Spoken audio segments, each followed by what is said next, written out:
अस्सलाम वालेकुम। तो आज हम C604 असाइनमेंट नंबर 2 के बारे में बात करेंगे। इसमें अगर आप देखा जाए ना, इसमें हमारा डेडलॉक, ठीक है ना, डेडलॉक, रिसोर्स एलोकेशन और बैंकेट्स एल्गोरिथम के बारे में बताया गया है, ठीक है ना। ये पूरी की पूरी, अगर आपको 3 टॉपिक क्लियर है ना, आप पूरी की पूरी असाइनमेंट इजीली बना सकते हैं। थोड़ा बहुत ओवरव्यू भी दे दूंगा कि इसमें एल्गोरिथम में क्या है, रिसोर्स एलोकेशन में क्या होता है, डेडलॉक क्या होता है। अब बेसिकली सबसे पहले बात करते हैं हम लोग डेडलॉक के ऊपर, ठीक है ना। क्योंकि अगर आपको डेडलॉक समझ में आ जाएगा ना, आपको बैंकर एल्गोरिथम में समझ में आ जाएगा और रिसोर्स एलोकेशन में समझ में आ जाएगा। डेडलॉक बेसिकली होता क्या है कि हमारे पास किसी भी स्टेटमेंट का कुछ कंक्लूजन ना निकले, ठीक है ना।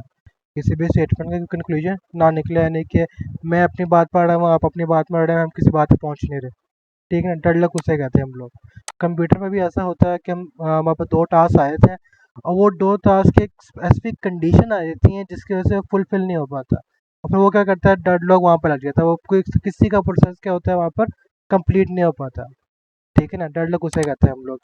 बैंकर्स एल्गोरिथम में यहाँ पर यही होता है कि हम लोग क्या करते हैं, चेक करते हैं यहाँ पे कितने अवेलेबल रिसोर्सेज मौजूद हैं, उसके बाद जो सा प्रोसेस आया है क्या उस अवेलेबल रिसोर्सेज के मुताबिक है कि नहीं है। अगर उस कंडीशन को फुलफिल करता है, ठीक है, अभी काम हो गया। अगर नहीं करता, ठीक है, तो इसका मतलब क्या, यहाँ पर इस प्रोसेस के अंदर डेडलॉक एग्जिस्ट करता है। हम लोगों ने असाइनमेंट के अंदर क्या करना है भाई, हम लोगों ने चेक करना है कि क्या ये जो उसने स्टेटमेंट्स दी हैं ये वाली, क्या इस प्रोसेस के अंदर डेडलॉक एग्जिस्ट करता है कि नहीं करता, ठीक है ना। और साथ ही साथ हम लोगों ने इसमें क्या फाइंड आउट करना है, इसके मैक्सिमम, ठीक है ना, यानी कि नीड रिसोर्सेज। और अब आप कह सकते हो एक चीज़ मालूम करनी है, ये चीज़ नीड मैट्रिक्स यानी कि नीड रिसोर्सेज। और जो फर्स्ट चीज़ है वो हमारे पास के इनिशियल अवेलेबल रिसोर्सेज, ठीक है ना, यानी कि कितने टोटल एलोकेट हो चुके हैं, कितने टोटल एलोकेट नहीं हो चुके हुए, ये वो चीज़ है। अच्छा जी, हमारे पास जो सवाल है ना वो ये दिया हुआ है, कंस्ट्रक्ट फॉलो सिस्टम 3 प्रोसेस। कितने प्रोसेस हमें दिए हुए, 3 प्रोसेस दिए हुए, P0, P1, P2, ठीक है ना। और रिसोर्सेज हमें कितने दिए हुए, 3 रिसोर्सेज है। 3 रिसोर्सेज के यहाँ पे कितने प्रोसेस है, 3 प्रोसेस आपने याद रखना है। और हमारे पास कितने रिसोर्सेज मालूम है हमें टोटल, ए के बाद 7 है, बी के बाद 2 है और सी के बाद 3, आपने याद रखना है। ये हमारे पास टोटल रिसोर्सेज है जिसको हम यूज़ करके अपने प्रोसेस को इम्प्लीमेंट कर रहे हैं, ठीक है। ए के बाद कितने रिसोर्स मौजूद है, 7 रिसोर्स मौजूद है, बी के बाद 2 मौजूद है और सी के बाद 3 मौजूद है, ठीक है ना। अब करना क्या है, जो ए है ना, जो जब उसने प्रोसेस 0 को इम्प्लीमेंट किया है तो ए ने कुछ भी रिसोर्स इम्प्लीमेंट नहीं किया। बी ने 2 में से 1 एलोकेट कर लिया और सी ने 3 में से कितना एलोकेट किया, 0 एलोकेट कर लिया, ठीक है ना। यानी कि हमारे पास जो P0 प्रोसेस अब एग्जीक्यूट हुआ ना, तो उसने ए में से कुछ भी नहीं यूज़ किया, बी में से एक प्रोसेस यूज़ किया और सी में से कुछ भी यूज़ नहीं किया। प्रोसेस 1 ने कितने एलोकेट की, 7 में से 2, ठीक है ना। और बी में से कुछ भी यूज़ नहीं किया और सी में से इसने एक यूज़ किया, ठीक है ना। अब जब प्रोसेस 2 आया उसने कितने यूज़ किए, 7 में से 3 यूज़ कर लिए और बी में से कुछ भी इस्तेमाल नहीं किया। और हमारे पास जो है 3 में से कितने यूज़ कर लिए, इसने 2 इस्तेमाल कर लिए यहाँ पर। इसे कहते हैं एलोकेट मैट्रिक्स, ठीक हो गया। और इसी के ज़रिए हम लोग क्या मालूम करेंगे, अपने अवेलेबल रिसोर्सेज, ठीक है ना, कि हमारे पास जब ये प्रोसेस एग्जीक्यूट हुए तो हमारे ए के पास कितने रिसोर्स रह गए, बी के पास कितने रिसोर्स रह गए और सी के पास कितने रिसोर्स रह गए, ठीक है ना। अच्छा, उसके बाद हमारे पास दी हुई मैक्सिमम डिमांड मैट्रिक्स दी हुआ है, जो कि हमारे पास आप कह सकते हो इस्तेमाल हो गया हमारे पास सेकंड पॉइंट के अंदर, नीड मैट्रिक्स के अंदर, ठीक है। पहले हम मालूम करते हैं, calculate the initial available resources, यानी कि जब ये एलोकेशन वाली मैट्रिक्स एग्जीक्यूट हुई है, प्रोसेस एग्जीक्यूट हुए हैं, तो हमारे पास इसके एग्जीक्यूट होने के बाद कितने अवेलेबल रिसोर्सेज मौजूद हैं। सबसे पहले हमें मालूम करना पड़ेगा इन टोटल का प्रोसेस का। आप कह सकते हो ए ने कितने यूटिलाइज किए हैं, फिर इसके बाद बी ने कितने यूटिलाइज किए हैं और फिर सी ने कितने यूटिलाइज किए। अब ए का से कैसे मालूम करोगे, 0 + 2 + 3, हमें टोटल रिसोर्सेज मालूम करने हैं ना। तो हमारे पास क्या होगा, यहाँ पर आते हैं, हमने क्या लिखा, 0, ठीक है ना, 0 + 2 + 3, वहाँ पर आंसर क्या आया, 5 आया, ठीक है ना। बी ने कितने रिसोर्स मालूम यूज़ किए, 1 + 0 + 0, 1 + 0 + 0 कितने हो गए, 1 हो गया। 0 + 1 + 2 कितने हो गए, 3 हो गए। यानी कि ए ने 5 इस्तेमाल किए, बी ने 1 इस्तेमाल किया और सी ने कितने इस्तेमाल किए, 3 इस्तेमाल किए। ये हमारे पास आ गया, हमें मालूम हो गया कि हमारे पास जो है टोटल रिसोर्सेज जो है कितने इस्तेमाल हुए, ए के लिए 5 इस्तेमाल हुए, बी के लिए 1 इस्तेमाल हुए और सी के लिए 3 इस्तेमाल हुए। उसके बाद हम लोगों ने फॉर्मूला लिखा, फॉर्मूला क्या है अभी, total resources minus allocated resources, ठीक है ना। टोटल रिसोर्स कितने थे हमारे पास, ये हमें दिए हुए 7 थे, जो उन्होंने हमें दिए हुए टोटल रिसोर्स मैट्रिक्स के अंदर, ए के बाद 7 है, बी के बाद 2 है, सी के बाद 3 है। हमने क्या किया, 7 माइनस 5, उसके बाद बी में कितने आ गए थे भाई, बी में वहाँ पे कितने 2 है, 2 माइनस 1, उसके बाद सी में कितने यहाँ पर 3 है, 3 माइनस 3, आंसर क्या है इसका 2 आ गया, इसका 1 आ गया, इसका 0 आ गया, यानी कि हमारे पास जो इनिशियल अवेलेबल रिसोर्सेज की मैट्रिक्स बनेंगे 2 1 0 आ गई, ठीक है ना। जब हमने जो अवेलेबल जो रिसोर्स है ना, ये वाली एलोकेट मैट्रिक्स वाली एग्जीक्यूट की ना, उसके बाद जो आंसर आया, कितने रिसोर्स रह गए हमारे पास, ए के पास 2 रह गए, बी के पास 1 रह गए, और सी के पास कितने रह गए, 0 रह गए। ये मालूम करना था हम लोगों ने पार्ट 1 के अंदर। अब पार्ट 2 में क्या है, calculate the need matrix. Need matrix का फॉर्मूला क्या है अभी, need matrix is equal to max minus allocation. Max minus allocation का मतलब क्या है अभी, हमारा मैक्सिमम की मैट्रिक्स दी है ना, ये यहाँ पे ये लिखी हुई, ये हमें दी है मैक्सिमम की मैट्रिक्स, उसके बाद माइनस करना है किससे, एलोकेशन से, कि उसने जो एलोकेट की है, ठीक है ना। यानी कि आप क्या करोगे, ये हमारे पास है मैक्सिमम, यानी कि 6 माइनस 0, ठीक है ना, मैक्स माइनस एलोकेट है ना, उसके बाद 3 माइनस 2, उसके बाद 5 माइनस 3, सेम मैट्रिक्स बी के लिए भी होगा, 1 माइनस 1, उसके बाद फिर 1 माइनस 0, फिर 0 माइनस 0, ठीक है ना। फिर सी के लिए भी क्या होगा, 2 माइनस 0, 2 माइनस 1 और 2 माइनस 2, ये किसके लिए भी, ये वहाँ पर मालूम करने के लिए है, नीड मैट्रिक्स मालूम करने के लिए। ये फॉर्मूला था, मैंने यहाँ पे दिया फॉर्म लोकेशन 1, ठीक है ना। हमने क्या किया, 6 माइनस 0, उसके बाद लिख दिया जो आंसर है वहाँ पे, इसके पास क्या आगे, नीड मैट्रिक्स आ गई। क्लियर हो गया, ये हमारा पार्ट 1 पार्ट 2 कंप्लीट हो गया। अब जो हमारे पास जो है ना, यानी कि पार्ट ए और पार्ट बी हमारे पास कंप्लीट हो गया। पार्ट 2 में क्या अभी हमने मालूम करना है कि अभी जो हमारे पास प्रोसेस कंप्लीट हुए हैं, क्या उससे कोई सेफ सीक्वेंस बनता है। सेफ सीक्वेंस का मतलब क्या है, क्या ये इसके अंदर डेड लॉक मौजूद है कि नहीं मौजूद। अगर डेड लॉक मौजूद है तो आंसर बताओ क्यों मौजूद है, अगर नहीं मौजूद तो उसके पास सेट कौन सा आ रहा है। बस हम लोगों ने ये डिफाइन करना और कुछ भी नहीं करना, ठीक है। हमें मालूम है हमारे पास अवेलेबल रिसोर्सेज क्या है, 210, हमने अभी ऊपर मालूम किए हैं भी कि जब ये एलोकेट हो गए थे हमारे पास, उसके बाद जो आंसर क्या आया था हमारे पास 210 आया था, क्या अब रिमेनिंग ये बचे हैं हमारे पास। अब क्या करना है हम लोगों ने, चेक करना है, क्या चेक करना है कि भाई जो मेरी बात है और जो आपकी बात है, अब उससे हमारे पास क्या कंक्लूजन निकला है, क्या हमारी बात सिंक्रोनाइज करती है कि नहीं करती, क्या हम लोग अपनी अपनी बात में अड़े हुए हैं। अगर अपनी अपनी बात में अड़े हुए हैं इसका मतलब क्या, डेड लॉक है, ठीक है ना। अगर हमारे पास से कोई कंक्लूजन निकल रहा है इसका मतलब क्या है, डेड लॉक मौजूद नहीं है, और हमारे पास से कौन सा पॉइंट वैलिड पॉइंट है, हम लोगों ने बस ये बताना, कुछ नहीं करना। उससे हम लोग क्या कहते हैं, सेफ यूनिक सेफ सीक्वेंस कहते हैं हम लोग उसको, ठीक है। अच्छा जी, हमारे पास जो अवेलेबल रिसोर्सेज मौजूद है ना, यानी कि आप कह सकते हैं ए के पास कितने 2 मौजूद है, 1 के पास बी के पास 1 है, सी के पास 0 मौजूद है, हमारे पास नीड मैट्रिक्स मौजूद है, ठीक है ना। अब क्या करना है, सबसे पहले प्रोसेस 1 आया, प्रोसेस 1 को हमने क्या किया, चेक किया, क्या चेक किया, क्या 602 यहाँ पर इसके नीड मैट्रिक्स है, क्या ये चीज़ जो है अलाउ करती है अवेलेबल रिसोर्सेज को।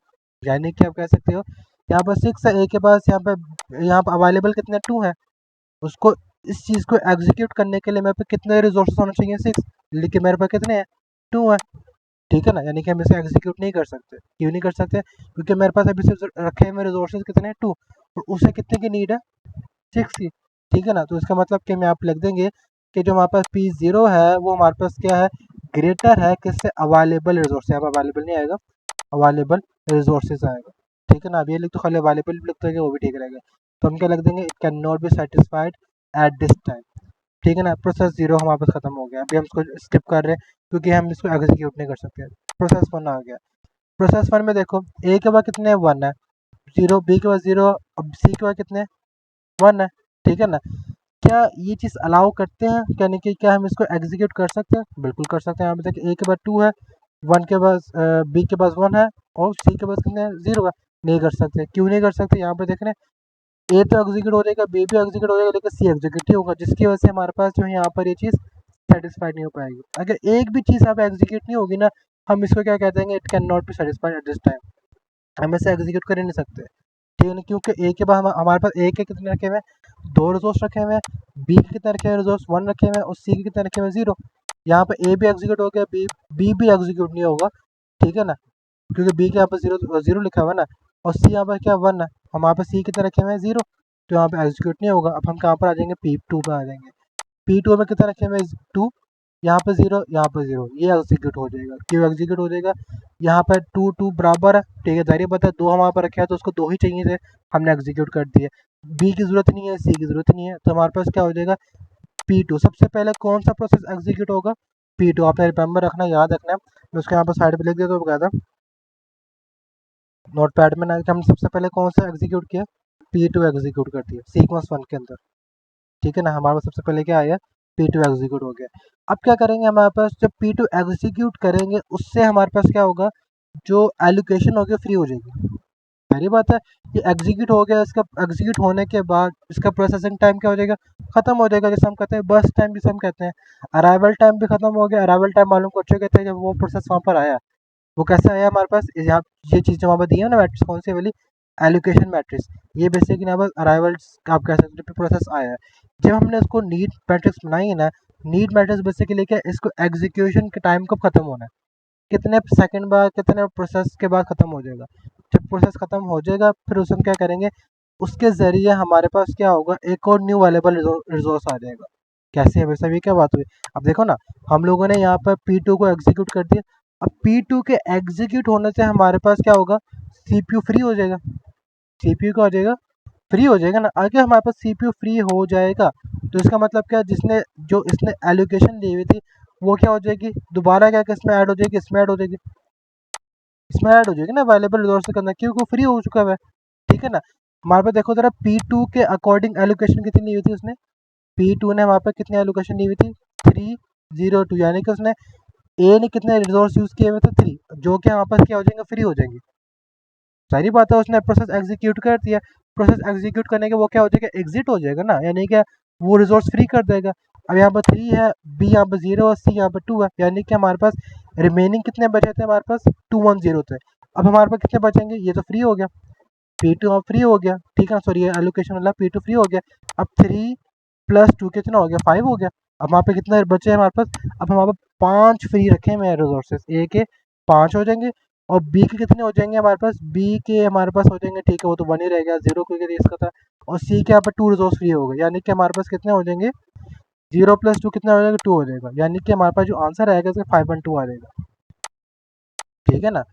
अब हमारे पास जो मैट्रिक्स है ना वो 512 है। अब वहाँ पर कितने अवेलेबल रिसोर्स है, 512। अब हम इसके जरिए चेक करेंगे दोबारा से, ठीक है ना। किस तरह, सबसे पहले चेक करेंगे P0 से, जो यहाँ पर न्यू अवेलेबल रिसोर्स आया ना, वो ये आया। अब इसके जरिए चेक करेंगे क्या हमारे पास जो है ये प्रोसेस एग्जीक्यूट हो सकता है, नहीं हो सकता, अभी भी ये प्रोसेस एग्जीक्यूट नहीं हो सकता, ठीक है ना। उसके बाद हम कहाँ पर आ जाएंगे, P1 में आ जाएंगे। अब P1 में देखिए हमारे पास क्या ये प्रोसेस एग्जीक्यूट हो जाएगा, बिल्कुल हो जाएगा, ठीक है ना। क्यों, क्योंकि ए के लिए कितना चाहिए, 1 चाहिए, बी के लिए 0 चाहिए, और सी के लिए कितना चाहिए, 1 चाहिए। हमारे पास अभी कितना रखे हुए रिसोर्सेज, एक में 5 रखे हुए हैं, बी में 1 रखे हुए हैं, और सी में कितना रखे हुए हैं, 2 रखे हुए हैं। इसका मतलब कि ये प्रोसेस एग्जीक्यूट हो जाएगा। अगर ये एग्जीक्यूट हो जाएगा, इसके एग्जीक्यूशन होने के बाद जिसने जो एलोकेशन ली हुई होगी वो भी खत्म हो जाएगी। P1 ने कितनी एलोकेशन ली हुई थी, चेक करते हैं हमारे पास। हमारे ऊपर आते हैं, यहाँ पर हमारे पास लिखा हुआ होगा ये रहा। P1 ने कितनी एलोकेशन ली हुई थी, ए के 2 रिसोर्सेज, बी के 0 और सी के 1 लिए हुए थे हमारे पास, ये रही, ठीक है ना, एलोकेशन मैट्रिक्स 201। अब हम क्या करेंगे, हमारे पास जो अभी रिसेंटली आई हुई थी 512, तो हम 512 में जो है प्लस कर देंगे क्या चीज़, 201। अब हमारे पास कितने रिसोर्सेज आ जाएंगे, ए में 7 हो जाएंगे, और हमारे पास जो है बी में 1 ही रहेगा, और 1 + 2 कितने हो गए, 3 रह गया, ठीक है ना। अब क्या करना हम लोगों ने, अब इस अवेलेबल रिसोर्स चेक करेंगे दोबारा से 0 से, ठीक है ना। 2 में देखने का फ़ायदा नहीं है, 2 में क्यों नहीं देखेंगे, क्योंकि यहाँ पे देखो हमारे पास 2 में कितने रिसोर्स चाहिए, हमारे पास जो है 2 में चाहिए है 302। ये तो एलोकेशन, सॉरी एलोकेशन में नहीं, हमारे पास जो है नीड में, सॉरी नीड में देखना हम लोगों ने, नीड मैट्रिक्स 2 यहाँ पे लिखा है 200, ठीक है ना। अगर हम यहाँ पे इसको फ्री करते हैं ना, प्रोसेस 2 का फ्री करते हैं तो इसके कोरस्पॉन्डिंग कितने एलोकेशन ली हुई थी उसने, उसने एलोकेशन ली हुई थी हमारे पास ये 302। अगर हम इसको 3 को प्लस करेंगे 7 में, वो क्या बन जाएगा, 10 बन जाएगा, जो कि हमारे पास क्या आउट ऑफ रेंज है। तब क्यों आउट ऑफ रेंज क्यों बना, क्योंकि करंटली हमारे पास कितने रिसोर्स मौजूद है, टोटल 723 है। अगर मैं यहाँ पर 10 लिख दूंगा वो तो आउट ऑफ रेंज चल जाएगा ना, इसलिए हम लोगों ने क्या कर दिया, P2 को स्किप कर दिया। P2 वहाँ पे एग्जीक्यूट होगा नहीं, P2 वहाँ पे क्या होगा, एग्जीक्यूट होगा नहीं, ठीक है ना, क्योंकि हमारे पास क्या है, आउट ऑफ रेंज है। अच्छा, उसके बाद क्या करेंगे हम लोग हम लोगों ने यहाँ पे P1 चेक कर लिया, अब दोबारा P0 में आ जाएंगे, किसके थ्रू, इसके थ्रू यहाँ पे चेक करेंगे। अब यहाँ पे देखो ज़रा, ये यहाँ पर अवेलेबल रिसोर्स है, क्या हमारे पास P0 एग्जीक्यूट हो जाएगा, 602 बिल्कुल हो जाएगा, ठीक है ना। ये एग्जीक्यूट हो गया। अब इसने कितने स्पेस ऑक्यूपाई की हुई थी, हम ये भी देख लेते हैं। P0 ने एलोकेशन में वहाँ पे कितनी स्पेस ऑक्यूपाई की हुई थी, हमारे पास स्पेस ऑक्यूपाई की थी 010 ऑक्यूपाई की हुई थी स्पेस। अब क्या करेंगे, 713 के अंदर हम लोग जो है 010 को प्लस करेंगे। अब यहाँ पर देखिए सारे के सारे रिसोर्सेज क्या हो गए, फ्री हो गए। अब वापस क्या हो गया, सारे के सारे रिसोर्सेज क्या हो गए, फ्री हो गए। यहाँ पर देख रहे हैं जो यहाँ पर आंसर है, क्या टोटल रिसोर्सेज इक्वल नहीं हो गए 723, और यहाँ पर कितने रिसोर्सेज से, टोटल रिसोर्सेज कितने, 723। इसका मतलब क्या, सारे के सारे प्रोसेस एग्जीक्यूट हो गए और हमारा जो पूरा का पूरा सिस्टम क्या हो गया, फ्री हो गया, ठीक है ना। अब क्या बताना, उसने पूछा था कि अभी आप बताओ, क्या आपने कोई डेडलॉक देखा, क्या इसके अंदर डेडलॉक एग्जिस्ट था, हमने कहा नहीं, कोई डेडलॉक एग्जिस्ट नहीं था। कैसे, तो आपके पास यूनिक से सीक्वेंस क्या बना, मैंने अभी आपसे कहा था नोटिस करना था। सबसे पहले क्या एग्जीक्यूट हुआ था, P2 एग्जीक्यूट हुआ, फिर उसके बाद क्या एग्जीक्यूट हुआ, P1 एग्जीक्यूट हुआ, फिर क्या एग्जीक्यूट होता है, P0 एग्जीक्यूट हुआ, ठीक है ना। तो हम यहाँ पे जो सीक्वेंस बनेगा वो क्या बनेगा, P2 P1 0, all processes can be satisfied in the sequence. तो हमारे पास सीक्वेंस सेट क्या आ गया, P2 P1 0। बस ये थी पूरी की पूरी असाइनमेंट। आई होप आपको सारा समझ में आ गया होगा और आप लोगों को इसका भी आइडिया हो गया होगा कि डेडलॉक क्या होता है, रिसोर्स एलोकेशन क्या होती है और बैंकर एल्गोरिथम क्या होता है। बैंकर एल्गोरिथम भी यही होता है कि हमने क्या करना है, चेक करना है क्या इसके अंदर डेडलॉक मौजूद है कि नहीं मौजूद, ठीक है ना। क्या ये एल्गोरिथम सेफ्टी में है कि नहीं सेफ्टी में। अनसेफ्टी होता है सेफ्टी, अनसेफ्टी का मतलब क्या है, इसके अंदर डेडलॉक मौजूद है। सेफ्टी का मतलब क्या है, इसके अंदर डेडलॉक मौजूद नहीं है, ठीक है ना। अगर आपको मेरी वीडियो अच्छी लगी हो तो लाजमी इसको लाइक करें, सब्सक्राइब करें, उसको शेयर करें, ठीक है। ओके, अल्लाह हाफिज़।